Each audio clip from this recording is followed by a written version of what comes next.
कोकणातील प्रत्येक अपडेट जाणून घेण्यासाठी आजच माझे कोकणच्या सोशल मीडिया प्लॅटफॉर्मला लाईक, फॉलो आणि सबस्क्राईब करा।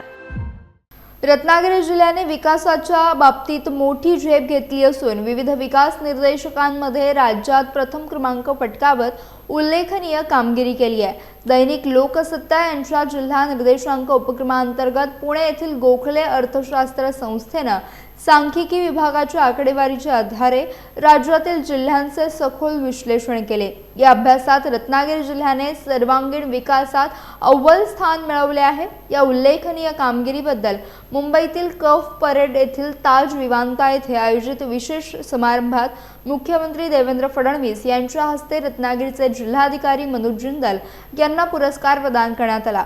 या यशामुळे रत्नागिरी जिल्ह्याच्या विकासाच्या वाटचालीची राज्यभर दखल घेतली जात असून प्रशासनाच्या कार्यक्षमतेचे कौतुक केले जात आहे। जिल्ह्याच्या सर्वांगीण प्रगतीसाठी केलेल्या नियोजनबद्ध कामाचा हा सन्मान मानला जातोय।